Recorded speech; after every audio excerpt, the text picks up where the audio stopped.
పూర్వం కళింగ దేశమందు ఒక బ్రాహ్మణుడు ఉండేవాడు.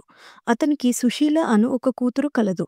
ఆమెకు చిన్నతనమున తల్లి చనిపోయినందున సవతి తల్లి పిల్లను ఎత్తుకోమని చెప్పి కొంచెం బెల్లం ఇచ్చేది. ఆ సుశీల సవతి పిల్లలను ఆడించి ఇంటి వద్ద సవతి తల్లి మార్గశిర లక్ష్మీ పూజ చేయుట చూసి ఆమె కూడా మట్టితో మహాలక్ష్మిని చేసి జిల్లేడు పూలతోనూ ఆకులతోనూ పూజ చేసి ఆడుకొమ్మని ఇచ్చిన బెల్లం నైవేద్యంగా పెట్టి ఆడుకునేది సుశీల. ఇలా కొన్నాళ్లకు సుశీలకు వివాహం అయ్యింది. అత్తవారింటికి పోతూ తాను తయారు చేసుకున్న లక్ష్మీదేవి మట్టి బొమ్మను తీసుకొని వెళ్ళింది. ఇలా వెళ్ళిన వెంటనే కన్నవారు నిరుపేదలు అయినారు. ఈమె ఇంట మహద్వైశ్వర్యం అనుభవిస్తున్నారు. పుట్టింటివారు కటిక దరిద్రులు అయిన సంగతి తెలుసుకొని సుశీల చాలా బాధపడుతుంది. తల్లి దరిద్రమును భరించలేక కొడుకును పిలిచి, నాయనా, నీ అక్క ఇంటికి వెళ్ళి ఏమైనా డబ్బు తీసుకురమ్మని చెప్పి పంపించింది. సుశీల ఇంటికి తమ్ముడు వెళ్ళి వారి దరిద్రం గురించి చెప్పాడు.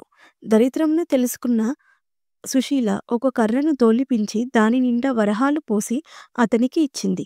ఆ చిన్నవాడు కర్రను పట్టుకొని వెళ్తుండగా దారిలో కర్ర వదిలి వెళ్ళిపోయాడు.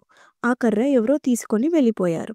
ఇంటికి వెళ్ళిన కొడుకుని తల్లి ఏమి తెచ్చావు అని అడుగగా ఏమీ తేలేదు అమ్మా అని చెప్పాడు. "నా దరిద్రం ఇంతే అని అనుకున్నారు. కొంతకాలం తర్వాత సుశీల తమ్ముని పరిస్థితిని అడిగి తెలుసుకున్నది.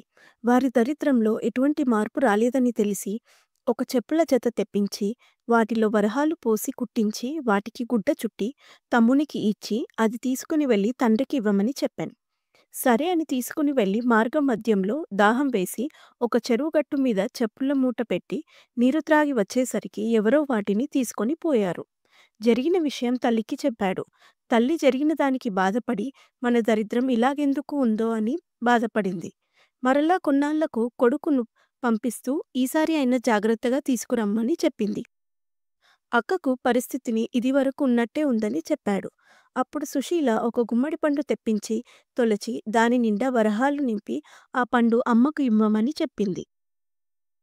సరే అని తీసుకువస్తుండగా సాయం సమయంలో ఒక చెరువు వద్దకు వచ్చి దానిని గట్టు మీద ఉంచి సాయం సంధ్యా వందనం చేస్తూ ఉన్నాడు. ఇంతలో ఒక బాటసారి పండు బాగుందని పట్టుకొని వెళ్ళిపోయాడు. ఆ కుర్రవాడు గట్టు మీదకు వచ్చి పండు వెతకగా పండు లేదు. ఏమి చేసేది లేక ఇంటికి వెళ్ళాడు. తల్లి ఏమి తెచ్చావు అని అడగగా జరిగింది చెప్పాడు. తల్లి విచారించింది.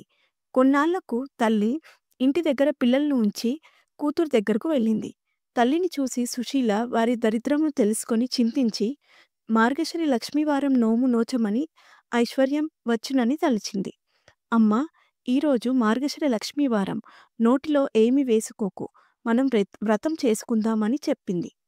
ఆమె కూడా అలాగే, నేనేమైనా చిన్నదాననా, ఎందుకు తింటాను అని చెప్పి పిల్లలకు చద్ది అన్నం పెట్టి నోటిలో ఒక ముద్ద వేసుకుంది. కూతురు వచ్చి అమ్మ స్నానం చెయ్యి, మనం వ్రతం చేసుకుందాం అంది. అప్పుడు తల్లి జరిగిన విషయం చెప్పింది. ఆ వారం కూతురు మాత్రమే చేసుకుంది. రెండవ వారం వ్రతం చేసుకుందాం అనుకున్నది. అప్పుడు పిల్లలకు తలకి నూనె రాస్తూ తానును రాసుకుంది. ఆ వారం కూడా వ్రతం చేయ వీలు కాలేదు. మరుసటి వారం అమ్మ ఈసారైనా జాగ్రత్తగా ఉండమని చెప్పింది. పిల్లలకు తల దువ్వుతూ ఆమె తల దువ్వుకొని వ్రతం చేయలేకపోయింది. కూతురు మాత్రమే చేసుకుంది. 4వ వారం ఈసారైనా చాలా జాగ్రత్తగా ఉండమని చెప్పింది సుశీల. తల్లి ఏ పని చేయకుండా ఉండటానికి ఒక గదిలో కూర్చుండబెట్టింది. పని అయిన తర్వాత అమ్మను తీసుకువచ్చి స్నానం చేసి పూజ చేసుకుందామని పిలువగా తల్లి, పిల్లలు అరటిపండు తిని నేను కూర్చున్న చోట అరటితోలు వేశారు. నేను తోచక అది తిన్నాను అని చెప్పింది. అయ్యో అని తలచి కూతురు పూజ చేసుకొని 5వ వారం మార్గశిర లక్ష్మీవార వ్రతం ఆఖరి వారం. అప్పుడు సుశీల తల్లిని తన కొంగుకు కట్టుకొని పని పూర్తి చేసుకొని తల్లిచే స్నానం చేయించి వ్రతం చేయించింది.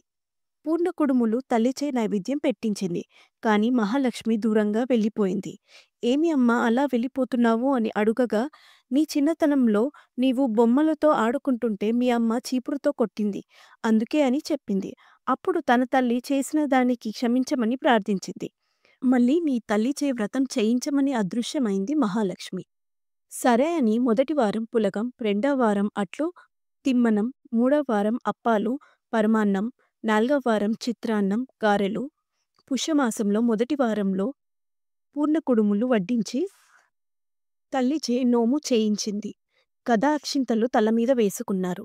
అప్పటి నుండి ఆమెకు సకల సంపదలు కలిగి సంతోషంగా జీవించి అంత్యమున విష్ణులోకముకు చేరింది. కథ లోపమైనను వ్రతలోపము కారాదు. భక్తి తప్పినను ఫలము తప్పదు. ఆడంబరాలు అట్టహాసాలు చేయకుండా భక్తితో శక్తి కొలది ఒక పండు సమర్పించిన శ్రీ మహాలక్ష్మి సంతోషిస్తుంది. ఈ వీడియో నచ్చితే లైక్ చేసి సబ్స్క్రైబ్ చేసుకోండి. మన ఛానల్ని ఆదరించండి. శ్రీమాత్రే నమః.